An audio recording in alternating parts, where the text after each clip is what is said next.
Asante, mimi naitwa Susuma, ni mratibu wa miradi wa shirika la Farm Radio International ambalo makao makuu yako Arusha. Tumekuwa hapa Dodoma kwa siku mbili kwa lengo kuu la kuandaa mada zitakazokuwa zikitumika kurusha vipindi katika vituo vya redio ambavyo tunafanya navyo kwa kanda hii ya kati. Na kanda hii ya kati tunafanya na vituo viwili kwa maana ya Standard FM ya Singida pamoja na Radio Mwangaza iliyoko Dodoma.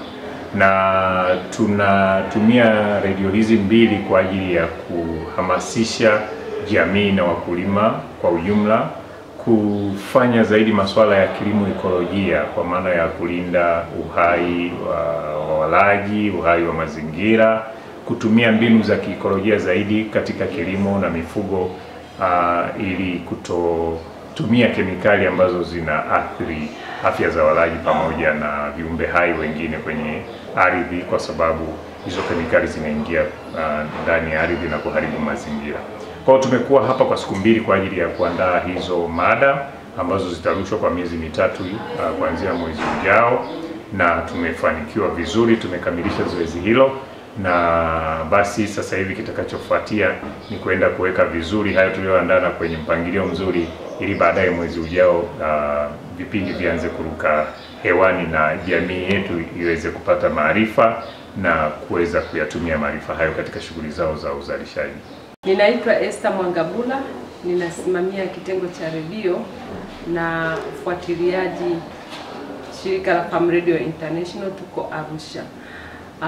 Kwenye huu mkutano tulikuwa na wadau mbalimbali wanaohusika na kilimo cha ekolojia, na tulikuwa na wakulima, tulikuwa na mashirika, lakini tulikuwa na watangazaji ambao watangazaji sasa ndo washikadau wakubwa katika kuwezesha kuhakikisha vipindi vinaenda hewani na wakulima wanavisikiliza kwa uzuri kabisa.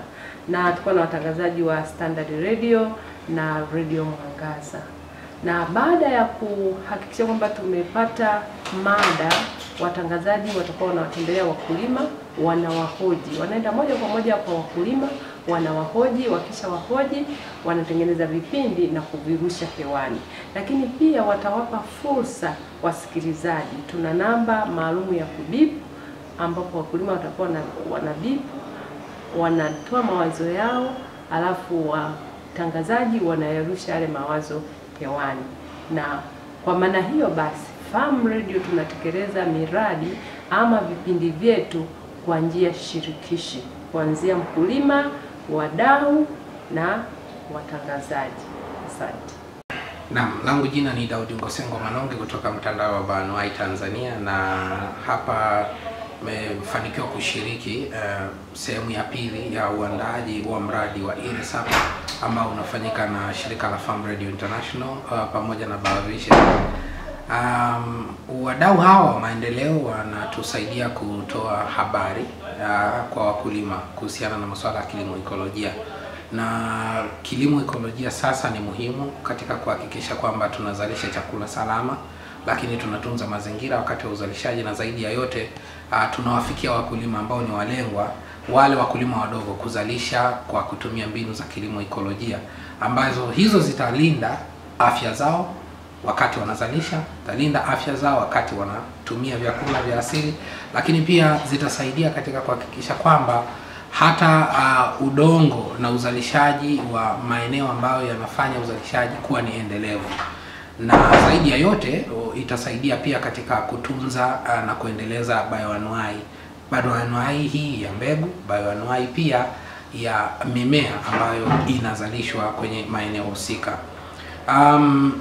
Hii ni hatua muhimu kuhakikisha kwamba tunawafikia watu wengi zaidi, kwa sababu angalia kwamba redio ni kifaa ambacho kinawafikia watu wengi kwa muda mfupi, lakini elimu hii inawafikia watu wengi kwa kuhakikisha kwamba pia inawaleta wadau wengi mbalimbali. Kwa mfano hapa tumekuwa na wadau mbalimbali ikiwemo pia maafisa ugani kutoka kwenye mazingira husika ambako wakulima wadogo wanatokea, na hii ni sehemu kubwa kwa ajili ya kusaidia kwamba wakulima watapata elimu ya moja kwa moja kuhusiana na mafunzo ya kilimo hai na kilimo ekolojia kupitia redio ambayo inaweza kuwafikia mahali pale walipo. Kwa wito wangu kwa wadau mbalimbali wakiwemo wakulima wadogo nchini Tanzania kuendelea kusikiza redio, na itaendelea kuwasaidia kupata habari mahususi zinazohusiana na masuala ya kilimo cha kiikolojia. Asante sana na nikutakieni wakati mwema.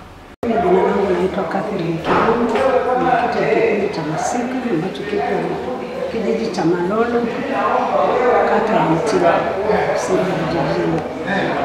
Mafunzo haya yaliyoandaliwa na Farm Radio yamenisaidia kwa kiasi kikubwa sana, kwa sababu nimejifunza kilimo cha ikolojia kuhusu pembejeo za asili, ambazo pembejeo za asili hazina madhara yoyote katika miili ya binadamu.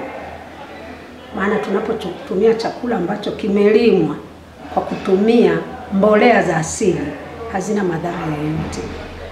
Na faida nyingine kubwa kwenye pembejeo za asili, tunapata mavuno mengi, chakula bora ambacho kina virutubishi vingi na kinakinga miili yetu. Kwa maana kwamba hatupati magonjwa mengine nyemelezi ambayo yanatokana na kula vyakula ambavyo vimetumika na madawa ya chemicals. Alafu kitu kingine tulichojifunza ni kuhusu virutubisho vya asili, faida zake. Tumeona kuna faida kubwa mno. Kumbe wakati mwingine tunakimbilia matunda haya yaliyolimwa kwa kutumia chemicals ambayo yanatuua. Matunda hata yetu ya asili yana faida kubwa sana katika miili yetu, yanaleta kinga kubwa sana katika miili yetu. Matunda ya asili tunafahamu, kwa mfano mkoa wa Singida kuna furu, kuna sasati, kuna lade, kuna matogo, tusiyapuuze. Kwa majina naitwa Thomas Yamasi Kondaya, ni mzaliwa wa kijiji cha Kinku, wilaya ya Ikungi, mkoa wetu wa Singida. Kwa kweli niko hapa mkoani Dodoma kwenye masomo ya juu ya kilimo ekolojia au kilimo hifadhi. Mimi kwa binafsi kwa kweli mafunzo haya kwa ujumla yamenipa mimi fursa nyingi. Kwanza nimefurahia kujifunza juu ya kilimo ekolojia. Hata hivyo nimejifunza juu ya kujikinga na madhara yanayotokana na mabadiliko ya tabia nchi. Kwa ufupi nimejifunza ni jinsi ya kujihami kutokana na athari zinazotokana na viuatilifu pamoja na sumukuvu. Kwa kweli nilikuwa sijui sumukuvu maana yake nini, ila kwa sasa nimejifunza. Nimeona kwamba si vyema kunyamaza. Tutakaporudi nyumbani basi tutaeleza hata wakulima wenzangu kuhusu sumukuvu na namna ya kujikinga na jinsi ya kuweza kuhifadhi mazao yetu kwa usalama zaidi ili kuepukana na ugonjwa wa sumukuvu. Watu wanasema kwamba unapofanya kazi ukiipenda basi kila kitu kinaenda vizuri. Kwa hiyo sehemu nyingi tumekuwa tukipita unakuta kuna vikundi, lakini kuna vijiji vingine mnaenda unakuta hakuna kikundi. Kwa moja kati ya vitu ambavyo tulikuwa tunavifanya, kwanza mnawapa elimu wale wakulima faida za kuwa na kikundi au faida za kuwa kuna kikundi. Kwa hiyo baada ya kuwa tumewapa hiyo elimu na faida ambazo zinapatikana wao kuwa katika hiyo vikundi, basi unaona kabisa kwamba wao wenyewe wanahamasika, mnakaa kwa pamoja, kwa ambao wanakuwa wamehudhuria kwa siku hiyo mnaorodhesha kwenye karatasi vizuri. Lakini sasa mnakuta muda kwa siku wamekuja watu 10, wanasema tupo watu wengi, ngoja tuite na watu wengine. Kwa wanaita watu wengine, mnatengeneza kikundi, mnawapa na jina, mnachagua na uongozi. Na moja kati ya kikundi ambacho tulibahatika kutengeneza ni kikundi cha mheshimiwa huyu ambacho kiko Kongo. Kwa basi tutengeneza kikundi, tukawapa jina na nafikiri Madam West. Kwa majina naitwa Stanley Jonas Msangi. Mimi ni mtaalamu wa kilimo hai kutoka kampuni ya Plant Multiples Limited. Mafunzo haya ya leo ambayo yanadhaminiwa na Farm Radio International yamenifundisha vitu vingi mimi kama mtaalamu kutoka kwa wadau wenzangu ambao nikutana nao leo.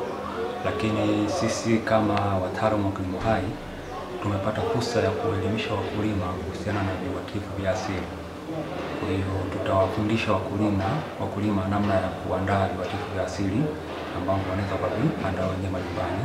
Lakini pia vile sisi kama wataalamu tuna viuatilifu ambao tayari imeshatengenezwa maabara ya kibiolojia, ambayo hivi sasa ni mkulima anaweza kununua moja kwa moja na kuvitumia kama viuatilifu vya asili. Kwa hiyo ni fursa nzuri ya sisi kama wataalamu kujitangaza sisi kama kampuni ili wakulima wengi waweze kutufahamu na kutumia bidhaa zetu.